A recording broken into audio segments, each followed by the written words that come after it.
So Allah subhanahu wa ta'ala said in the Quran, "O you believe, the fasting is obligatory upon you, as it was obligatory upon those before you. So you become pious.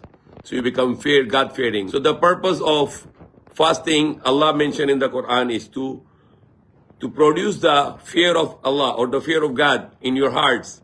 And why? What will done it with? When you fear God, it means you're not going to do evil, you're not going to hurt people, you are not going to do corruption or anything which is considered as evil, because you fear God. Example, if someone you do wrong, and what they'll tell you, ittaqullah, fear Allah. So you will afraid, because if you really believe Allah, you will not do anything wrong to any people. And that is the meaning to say you have a fear of Allah. An example, you are doing something wrong in your life, then you will immediately fear Allah, because Allah is watching me. So that is also one of the things that the fear can always stop you from evil. Like example, there is a factory. The boss put the owner of the factory put the CCTV. So what will happen now? The people will work and they will afraid, because boss is watching, the owner is watching, and if they will not work properly, he will kick them out. So that is Allah is our God, He is our boss, He is our owner, He is our Lord, and He is watching us. And when you have a fear of Allah, that Allah is watching me, you will not do evil. And the fasting is one of the things which can make you cause to fear Allah. And the fear of Allah is guidance.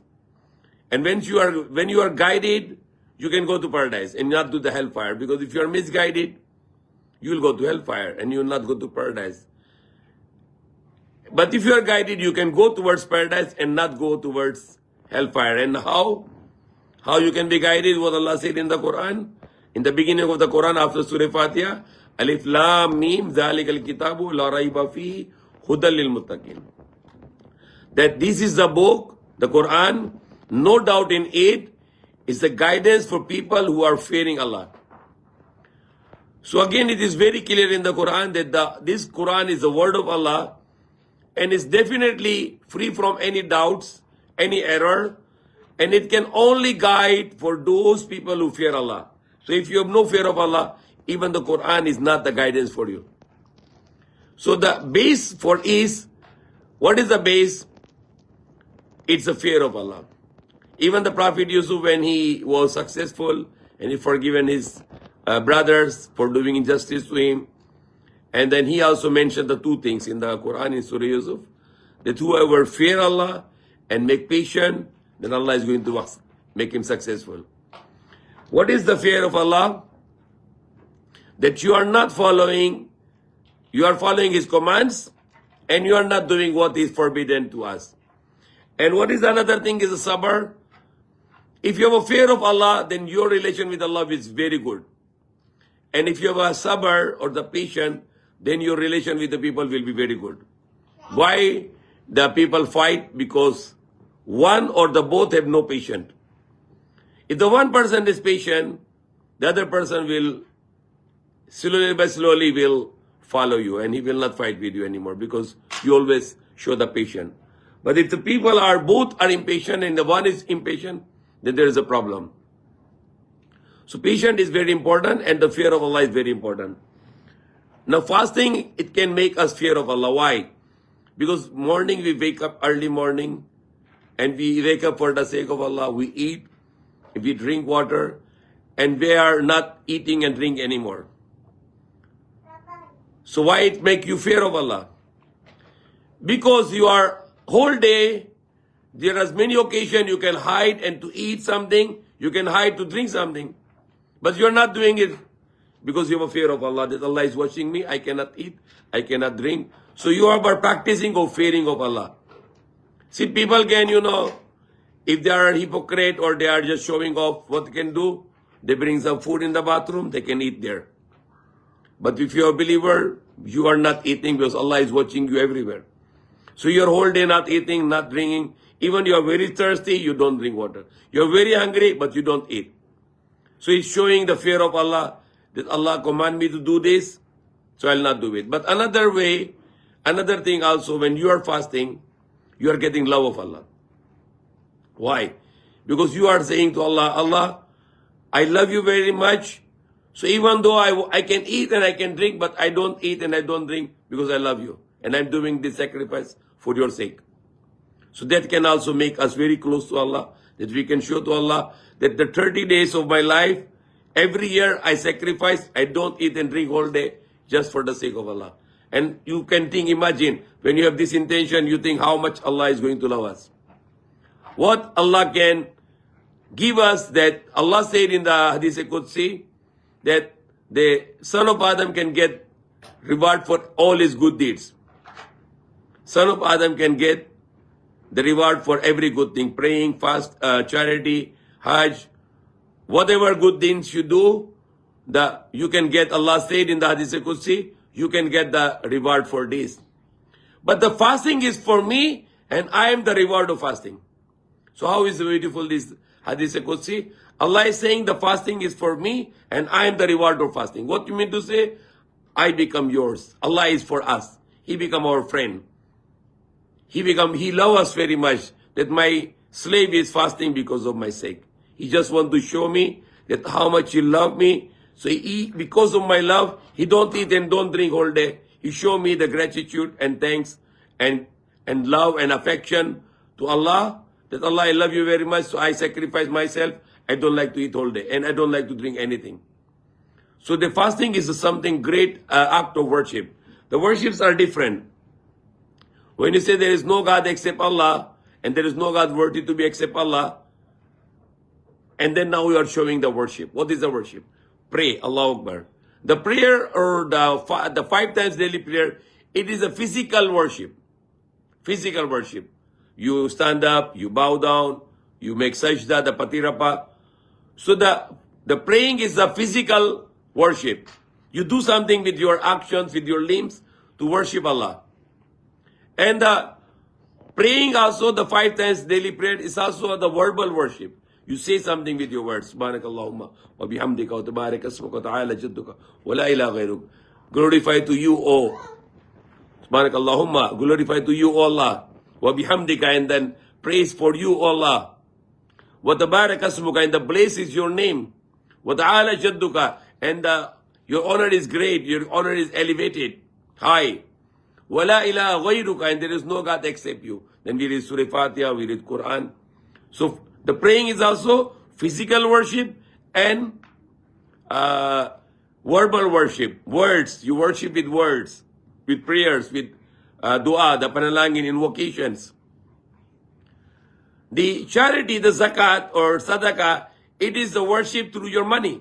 You give away your money for the sake of Allah. For the love of Allah, you give away your money. So giving zakat or charity or the sadaqah, it is a way of giving away your charities. So you are doing worship to give away your money. So it's a worship through wealth, or with food, or any material things. And what is the fasting? The fasting is abstaining. The fasting is bodily worship. You are not doing anything physical. You are not doing anything verbal. You are not spending your wealth. But what you do in the fasting, you are giving yourself to Allah. You are making yourself abstaining, that I'm not going to eat and drink for the sake of Allah. So it's a different kind of worship when you are giving away everything which is halal and you give up to you for the sake of Allah. So it is one of the great worship of fasting, and that can make us fear Allah, and that can make us more and more love to Allah. And we do it, and we not to destroy it. The way to destroy it, when the person keep on lying, keep on doing evil things, and keep on doing wrong to the people, and backbiting the people. People are worried about fasting, and they just make ablution, and they think maybe I can swallow some water, my ablution is going to break, my fasting is going to be invalid. And they are not worried about the big picture. Allah said in the Quran, if you are chismis or gossiping or backbiting to someone, then Allah considered it, Allah said it and declared in the Quran, it is like you are eating the flesh of your dead brother or eating the flesh of your dead sisters. So doing the fasting, backbiting or chismis or the gossiping, it will 100% your fasting is invalid. Even if somebody comes and he want to talk to you against another person, you say, I don't like to listen. And he will force you can say like, no, I don't like to listen. Don't talk to me against anyone. If you want me to listen about that person, bring that person in front of me, then you can talk. That is the only way you can listen against anything to anyone. That is the way in Islam. But there are some occasions when just mild way, somebody want to inform you, example, that your friend come to you, don't deal with that person business because he is not a good peer. He will cheat you. So that's okay because he's saving your business. Or example, you are marrying your daughter to someone and your friend or your relative come to you and tell, oh, this person is not good. Don't marry your daughter to him because he's a drunk. So this is the mild way of protecting someone. It is not considered as backbiting. But what people do, they sit down and they talk about other person, other brother. The women sit down, they talk about other sister, and they enjoy it. Why Allah said it, the backbiting is like eating the dead meat of your brother or dead meat of your sister. Why Allah said it? Because when people do backbiting, it's very delicious. It makes you very happy. It makes you very evil. That you are enjoying backbiting someone and you can feel very delicious. But you don't know you are going toward hellfire. You are destroying your own, with your own hands, you are destroying your next life. So very, very clearly in the Quran, the backbiting a person, it's like you are eating the flesh of your dead brother. So how your fasting is going to be valid? When you take the sip of water, your fasting is nullified. When you eat the one piece of bread, your fasting is gone. How is possible that you are eating the flesh of your dead brother, or if you are eating the flesh of your dead sister, and you think that your fasting is valid? So it's no way that your fasting is valid. No fighting in the fasting, no backbiting, no evil words, no bad words, no lying, no cheating, no hurting people with your bad words. Masakta, no need to hurt anyone with your words. Now example, the Prophet Muhammad give the example. If you are fasting and someone wants to fight with you, don't fight with him because it can destroy your fasting. And the Prophet said, if he still want to fight with you, tell him I cannot fight with you because I am fasting. So fasting is the discipline for us that we need to follow that discipline. Then you are going to have a fasting be accepted by Allah. The previous nation like Bani Israel, their fasting was not just no eat and no drink. Their fasting was they cannot talk whole day. Whole day they cannot talk. They need to be keep silent all day. And that's not for us anymore. Allah made it easy. You can talk good things, no bad things. And fasting is a beautiful way of worship. Because you are abstaining, so whole day you are getting the reward of worship that you are worshiping Allah. Because you are not eating and not drinking. So it is more better in the fasting you just sleep rather than you backbite. Rather than you say bad words to people. Because even if you're sleeping in the fasting, you are still considering as worshipping Allah. But if you are awake and you are chismis people, and you are backbite people, and you are hurting people with your words, then Allah is not going to accept your fast. Because Prophet Muhammad said, and that's the last, I'm finished. Prophet Muhammad said, if the person is not changing his ugali, his attitude, his character, then Allah is, if the person is not changing his character in Ramadan, in the fasting, then Allah is not in need of your hunger, and Allah is not in need of your thirst. Allah has no benefit for our hunger. Allah has no benefit for our thirst. No. He doesn't need it because He is powerful. He is, if all the people of the world worship Him, it doesn't increase any power of Allah because His power is unlimited, infinite. And if all the people become disbeliever and they don't believe in Allah and they don't worship Allah, nothing will be lacking in the power of Allah because His power is infinite and unlimited. So why He wants us to fasting? He wants us to make a good human being so we can get the reward of paradise. Because paradise can only go the people with the good character. Even the Prophet ﷺ said, the reason for Allah to send me to teach the best of the characters. His mission to come in this world to teach the best of the characters. And that's what we are going to learn with our praying, with our fasting, with our charity, with our Hajj and Umrah. We need to learn the best of the character. And that's the mission of our life. There's a mixture of Prophet Muhammad. And that is the best way you can attract people to Islam, with your good character.